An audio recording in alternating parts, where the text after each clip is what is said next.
बहुत समय पहले की बात है। एक गांव में लाल साड़ी वाली चुड़ैल का आतंक था। वो चुड़ैल गांव के लोगों को बड़ा परेशान करती थी। एक रात रमेश अपनी साइकिल पर सवार होकर कहीं जा रहा था कि तभी अचानक बड़ी देर के बाद कोई शिकार हाथ आया है। अब तू बच के कहाँ जाएगा? हे भगवान, मर गया रे। ये चुड़ैल कहाँ से आ धमकी? अब तो मेरी खैर नहीं। फिर रमेश तेजी से साइकिल चलाने लगता है। अरे भागो रे। चुड़ैल उड़ते हुए रमेश का पीछा करने लगती है और रमेश को उसकी साइकिल समेत ले जाकर एक गड्ढे में गिरा देती है।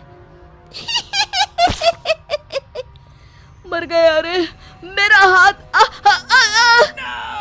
फिर चुड़ैल जोर जोर से हंसते हुए वहां से चली जाती है। इसी तरह चुड़ैल हर आते जाते इंसान को परेशान करती। धीरे धीरे उस गांव में चुड़ैल का खौफ इतना बढ़ जाता है कि रात होते ही गांव के सभी लोग चुड़ैल के डर से अपने घरों से बाहर निकलना बंद कर देते हैं। अरे भाग्यवान, तुमसे कितनी बार कहा है कि रात में घर की सभी खिड़कियां बंद करके रखा करो। उस चुड़ैल का कोई भरोसा नहीं है। ऐसा कब तक चलेगा जी? सच में उस चुड़ैल के डर के मारे तो हम गांव वालों का जीना मुश्किल हो गया है। फिर एक दिन, अरे भोला भाई, ये तुम्हें क्या हो गया? इस तरह लंगड़ा कर क्यों चल रहे हो? अरे क्या बताऊं गिरधारी, ये सब उस लाल साड़ी वाली चुड़ैल की कारस्तानी है। उसने मेरी टांग तोड़ दी। भाई भोला, ये तो हद हो गई। हमें उस चुड़ैल का अब तो कुछ ना कुछ करना ही होगा। तुम ठीक कहते हो गिरधारी, लेकिन हम उस चुड़ैल का आखिर क्या बिगाड़ सकते हैं? वो तो कितनी ताकतवर है। पास के गांव में एक पुजारी जी रहते हैं, बहुत ही बुद्धिमान हैं। उनके पास जरूर कोई ना कोई उपाय होगा। फिर अगले दिन गिरधारी और भोला कुछ गांव वालों के साथ मिलकर पुजारी जी के पास जाते हैं। पुजारी जी उन सबको देखकर कहते हैं, क्या बात है, आप सब लोग एक साथ यहाँ क्यों आए हैं?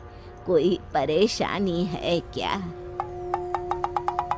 अब क्या बताएं पुजारी जी, उस लाल साड़ी वाली चुड़ैल का आतंक हमारे गांव में इतना ज्यादा बढ़ गया है कि अब तो हमारा जीना मुश्किल हो गया है। शाम होते ही उस चुड़ैल के डर से हम लोग किसी कैदी की तरह अपने घरों में ही कैद होकर रहते हैं। हाँ, उस चुड़ैल के डर के मारे तो हम लोग अपने खेतों में भी नहीं जा पाते। अगर इसी तरह हम लोग घर में बैठे रहे तो एक दिन हम सबकी भूखे मरने की नौबत आ जाएगी। गांव वालों की बातें सुनकर पुजारी जी बहुत चिंतित हो जाते हैं। गांव वालों से कहते हैं, पास के जंगल में एक तांत्रिक रहता है। वो चुड़ैल उस तांत्रिक की गुलाम है। तांत्रिक उस चुड़ैल के जरिए अपने काले कारनामों को अंजाम देता है। तुम सब मेरे साथ चलो। फिर सभी गांव वाले अपने अपने हाथों में जलती हुई मशाल लेकर पुजारी जी के पीछे पीछे जंगल की तरफ चल देते हैं। काफी देर चलने के बाद वो लोग एक गुफा में पहुंचते हैं। उस गुफा के अंदर बैठा एक तांत्रिक मंत्र पढ़ रहा होता है। फट फट फट फटा, शैतान प्रकट हो। तभी अचानक गुफा के अंदर लोगों का शोर सुनकर तांत्रिक अपनी आंखें खोलता है। लोगों के हाथों में जलती हुई मसाले देखकर तांत्रिक घबरा जाता है। तभी पुजारी जी कहते हैं, आज से तेरा खेल खत्म हुआ धर्मी तांत्रिक।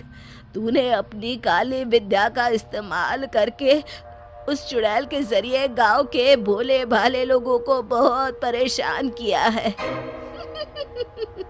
ये तो अभी शुरुआत है, खेल तो अभी शुरू हुआ है। तू उस चुड़ैल को अभी के अभी खत्म कर दे, वरना हम सब तुझे खत्म कर देंगे। अच्छा, ये बात है तो ठीक है। तुम्हें सामने वो मटका दिखाई दे रहा है, उसी मटके में उस चुड़ैल की जान बसी है। जाओ उसे तोड़ दो। तभी गांव वाले उस मटके को फोड़ने के लिए उस पर डंडे से वार करना शुरू कर देते हैं, लेकिन उस मटके को कुछ नहीं होता। तभी अचानक वो चुड़ैल भी वहां आ जाती है। अरे मूर्ख तांत्रिक, तूने इन लोगों को मटके का राज क्यों बता दिया? तांत्रिक हंसते हुए कहता है, तू चिंता मत कर, इस मटके पर मैंने ऐसा मंत्र पढ़ा है कि ये लोग इसे कभी नहीं तोड़ सकते। गांव वाले बहुत कोशिश करते हैं लेकिन उस मटके को तोड़ नहीं पाते। तभी गिरधारी पुजारी जी से कहता है, अरे पुजारी जी, ये मटका तो टूट ही नहीं रहा है। अब आप ही हम सबको बचा सकते हैं। जल्दी कुछ करे वरना ये चुड़ैल हमको नहीं छोड़ेगी। पुजारी जी थोड़ी देर कुछ सोचते हैं। कहते हैं, जिस तरह लोहा लोहे को काटता है, ठीक उसी तरह मंत्र के असर को खत्म करने के लिए मंत्र का इस्तेमाल करना पड़ेगा। फिर पुजारी जी जोर जोर से भगवान का मंत्र पढ़ना शुरू कर देते हैं और अपनी जेब से मंदिर से लाया हुआ भभूत निकालकर उस मटके पर छिड़क देते हैं। देखते ही देखते वो मटका आग के गोले की तरह लाल हो जाता है और फिर अचानक फट जाता है। वहीं दूसरी तरफ मटके के फटने से वो चुड़ैल भी जलने लगती है। मर गए!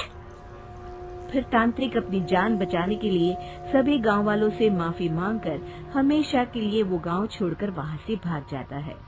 शिक्षा, बुराई कितनी ही ताकतवर क्यों न हो, एक दिन अच्छाई के सामने घुटने टेक देती है।